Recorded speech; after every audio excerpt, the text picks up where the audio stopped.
Welcome to KC Cares, Kansas City's nonprofit voice. We're telling the stories of Kansas City nonprofits and the people behind them. KC Cares is the intersection of the nonprofit community and the profit community, making Kansas City a better place to live, work, and play. KC Cares is proudly sponsored by the Ewing Marion Kauffman Foundation. I'm Ruth Baum-Biggis. Thanks in large part to the media, romance between two people is often depicted as happy, gentle times with longing glances of love. Yet in this country, 1 in 3 women and 1 in 4 men have experienced some form of physical violence by an intimate partner. We know that as domestic violence. Some escape with few physical injuries, with many others suffering with both physical and emotional scars. And during the pandemic, domestic violence cases increased by 14% in the Kansas City area. Well, 2 sisters, one a victim of abuse herself, wanted to do something about domestic violence, helping others caught in its grasp. Today, we have Tracy Passantino. She's joining us to talk about Aureus Impact and the work going on to shift the paradigm focused around self-esteem, self-confidence, and self-worth. Tracy, welcome to KC Cares. Thank you so much, Ruth. It's great to be here with you. Well, you're one of the sisters. Yes. Share with us, if you will, a little bit how your efforts started around this very, very challenging issue in our community. Yeah, happy to share that story. It was just surreal. One night I got a phone call from my sister. It was after my bedtime, and those phone calls are always a little scary. And she told me that her husband was in jail, and then proceeded to explain to me that he had basically grabbed her by the hair and thrown her out the front door, leaving her husband inside. He locked the door behind her, and he left her out in the cold or outside late at night and he had the 2 children who were 3 and 5 at the time in the house with him. This was terrifying, of course, to her because she had been in a really abusive relationship for a long time, which I was not aware of, although as a big sister, had a little inkling that something was going on, but we hadn't talked about it yet. So fast forward, we got her out of the situation. She went to Hope House, which is one of our domestic violence shelters in Kansas City, and stayed there for about 2 months. And then when she got out, they had wonderful services to help her. And then when she got out, she literally started her life over again with very little. She lived in my basement for a while, and within probably 6 months, we had her set up in an apartment, and she had applied for college, which she had never attended, and just really started her journey into healing and being responsible for her children alone. We had many days of driving back to the small town where she had been isolated, which is part of domestic violence. It's one of the pillars. So isolation is definitely one of those things that happens to a lot of people. Sometimes it's small town. Sometimes it is more related to you can't be with those friends.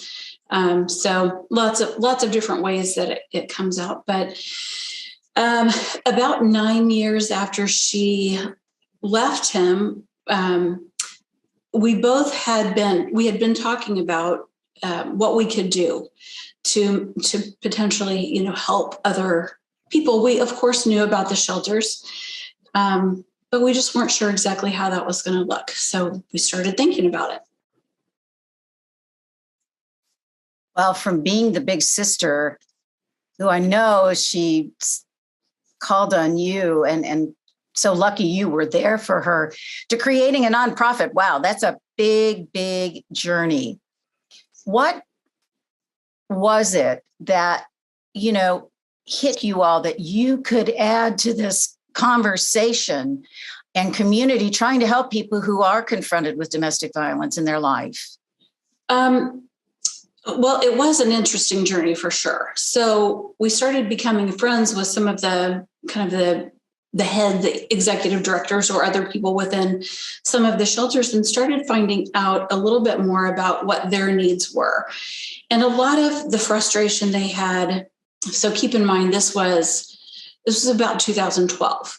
So they are just coming off of some pretty bad pretty bad economic times, right? So they're all trying to figure out how they can help, and they've been through what we saw during the pandemic with escalation of domestic violence and all those kind of things. So all of the shelters in the Kansas City area have a commitment to educate in the community. And we thought, okay, well, we could do some things to support that.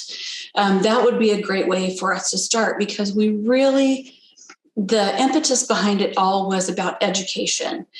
Now we've learned a lot since then about what that means, but so our first efforts were kind of gathering some people, creating a nonprofit, which actually took 2 years before we applied for our status. And that's a whole different story to get our 501c3, which at the time, the person we were working with said it's probably going to take a year, and we got it in 61 days, which was a big sign from the universe to me that we were doing the right thing. So anyway, that was a huge blessing. But we started out by holding 5K events, and the proceeds then went to the domestic violence shelters that we had a relationship with. So over the course of 3 years, we donated about $20,000 to those nonprofits. We had no idea what we were doing from the very beginning. It was so funny. I mean, I just would like Google something and find out, how do you do a 5K? And it was not really a comedy of errors, because we had so many people say, wow, this is the most organized event I've ever been to. So there was that part of it, but it was great to know that we could help in kind of a small way.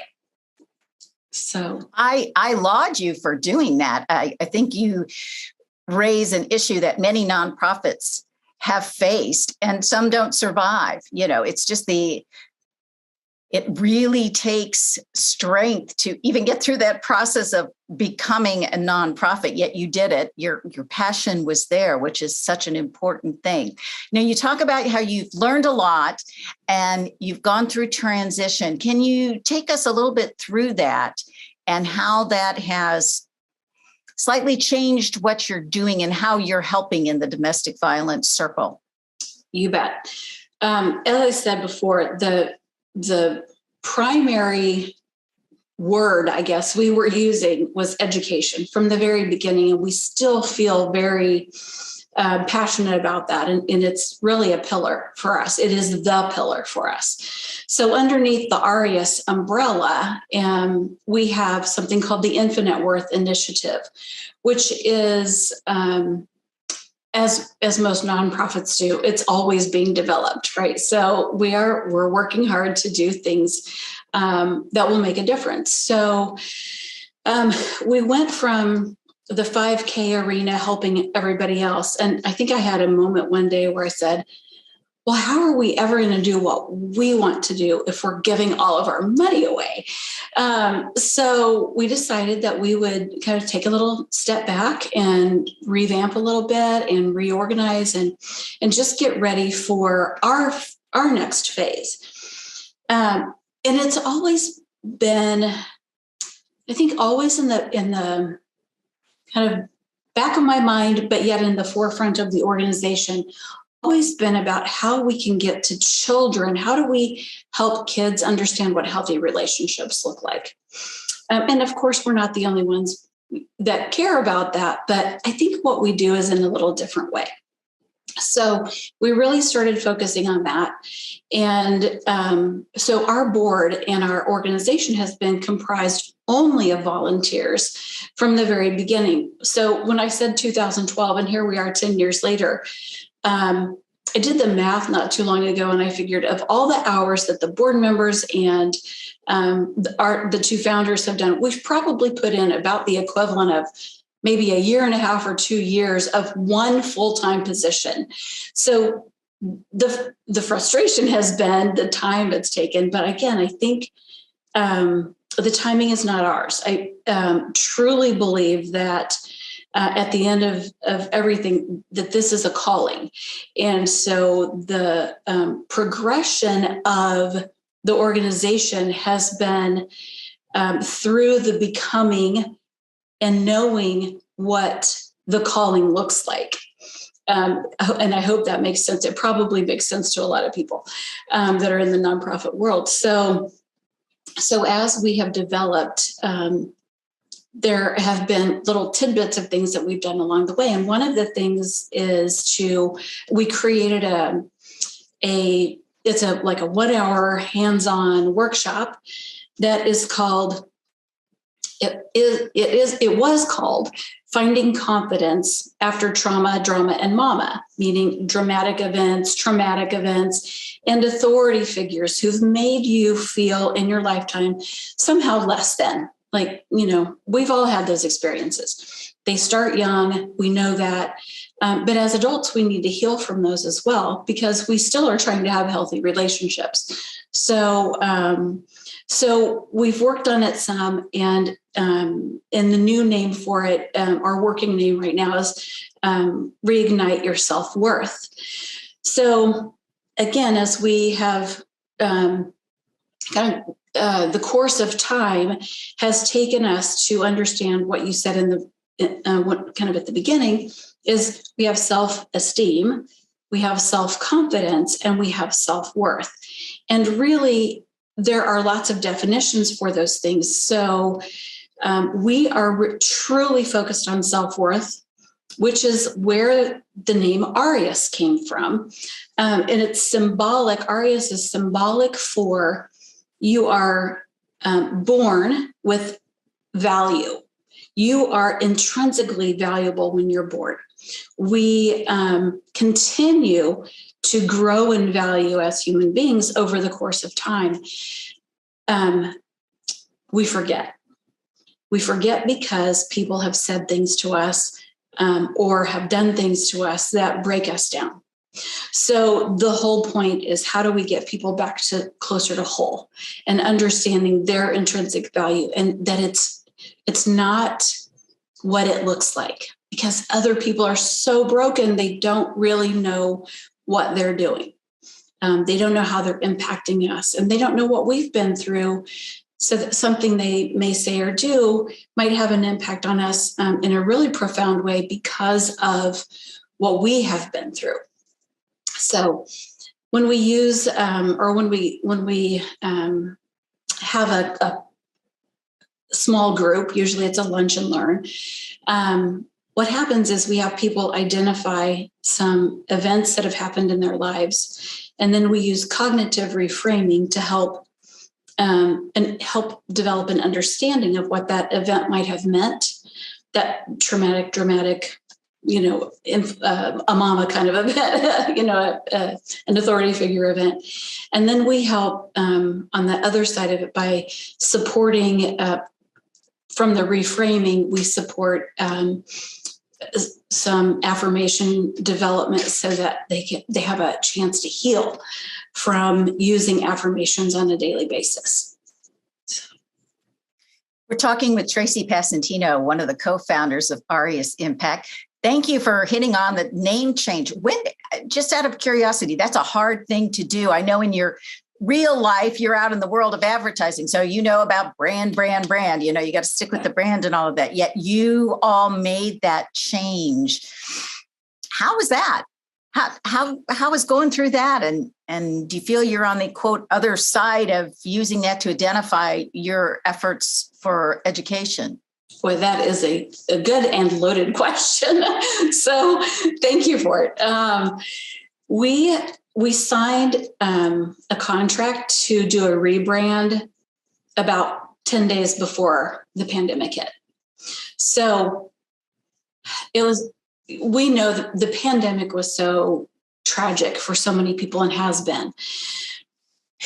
The blessing for us that came out of it is it gave us time to really work with the brilliant person who helped us with the rebrand, and she was able to ask us a lot of questions, help us get to the right place, and it was a really amazing process because we could be so thoughtful about it as we were moving into this phase of a different name. So our intention was to relaunch the brand in the fall of 2020 when we have a signature event every year, almost every year, that's called Clothed in Confidence, and it's a fashion show. So that's where we were going to launch the new branding. Well, as you can imagine, that was a little more difficult than we expected. We tried a virtual fashion show, and God bless the women and men who helped and really worked with us on that, because it was very hard to pull off. And we truly had no idea what we were doing. So I will say that the next one we do, we're inviting some of those people back because they really didn't really get their time in the sun that they need. And we can talk about that in a little bit, but we really, we've honestly just kind of stopped down. I think the pandemic has been, it's been a time of reflection for us. We know that self-worth is just like the domestic violence statistics. Self-worth is at a low right now. People are wondering who they are, what they are, how they proceed with life after such a crazy 2 years. And we know we're not necessarily out of it, but I think we know how to handle it better now. So we're honestly in the process of just ramping back up. And it's really exciting because we do have kind of a more comprehensive version of finding confidence after trauma, drama, and mama, or reignite your self-worth. We have, so we're working on that as a 2-hour, basically like something that an HR director can use internally. So it will include some train the trainer, all the documentation that is needed, and some follow-up, which I think sometimes we do these things. We sit in a seminar and then there's nothing that's a follow-up. So we don't have either accountability to ourselves or someone else. But as a company, you want to know that if you invest in a program, that there's some healing that happens and that your people are better than they were for themselves and for your company. So that's what we're really working on right now. And that will launch in the late spring, early summer. So you're taking this to companies and organizations versus, hi, I'm an individual and I want to be trained. Is that kind of the refocus? Yes, for now. There will be an individual version of it before the end of the year. But I think the most important thing to us right now is how do we impact the most people in the shortest period of time? And I think that comes with having conversations in the corporate world. So, is it still wrapped though around the issue of a domestic violence topic versus any kind of trauma someone may have faced? Not necessarily, because what we do know, and I'm so glad you brought this up, because with the education, the entire focus of what we're doing is about prevention. So what we do, so there are so many multiple phases of it. So the prevention side, we start with a program that's for younger kids in helping them understand their self-worth. So what we believe, our hypothesis, is that self-worth, and our vision is a world where self-worth overcomes domestic violence. So that pretty much says it all. And that was one of the great things about going through the rebranding process, is we really identified that a world in which self-worth overcomes domestic violence. Well, we know domestic violence comes in different forms, some physical and, all of the other things, but there's almost always trauma that has gone along with that in some way. So, and because our self-worth has been compromised because of the trauma, we're more likely to be willing to be in unhealthy relationships because we don't know any different. Or someone has convinced us that, that we need them so much. They're the only ones who can love us so much that, that it's okay that they kind of tear us down, give us an allowance, hit us occasionally, won't happen again, and they do it again. So there's a lot of, at least what we believe, and from the research seems valid, there's a tie between our self-worth and how we allow other people to treat us. So that's where we're going with it. So I want to make sure I have this all kind of wrapped. One area you're going to is into companies working with human resource folks to possibly offer a self-worth educational program, and kind of here, build the self so that we don't get down that road. And then the other is into schools. Are you in the schools yet? No, we're not right now. We did a pilot actually in the fall of 2019 with a kind of a smaller group of seventh graders. So we needed a place to start. We didn't know exactly how young we needed to go, which, by the way, that being with the seventh graders really revealed to us how much younger we needed to start. We were thinking third grade, and now we think that we need to start in kindergarten or pre-K even. So that pilot was a very interesting experiment, and we learned a lot from it. And these seventh graders they understood so many things that we were talking about, but when we got to the topic of self-worth, and we were doing exercises with them. So we did exercises around self-esteem, around self-confidence, around values. We talked about boundaries. So we call it the 3 S's: self-esteem, self-confidence, self-worth. It was fascinating and terrifying at the same time when we got to the subject of self-worth, because they couldn't comprehend it. They couldn't understand that they were born valuable. It was like a big mystery to them. And it absolutely broke my heart that these kids that are that age don't know that they are intrinsically valuable. And this was at a Christian school. So that even made it more heartbreaking. Poignant. Right? Yes, much more poignant, because it's talked about how, God loves us and that we are love. So I was just blown away. And in some ways, I think because I'm so empathetic with other people, I think in some ways, things like that sort of take me back a little bit sometimes. And it has an impact on me. So I have to breathe a little bit sometimes and take a little bit of, have a cushion so I can process what that is. And that just kind of happens over and over. So anyway, no excuses about our timeline, but that does happen. So you're all volunteers. So once you get this up and going, who goes into a business or who goes into a school? That it's a great question. And of course, the dream is to have an executive director and a big staff and all of those things. The first and foremost, and part of the reason we're going in at the corporate level to do this program is so that we have the ability to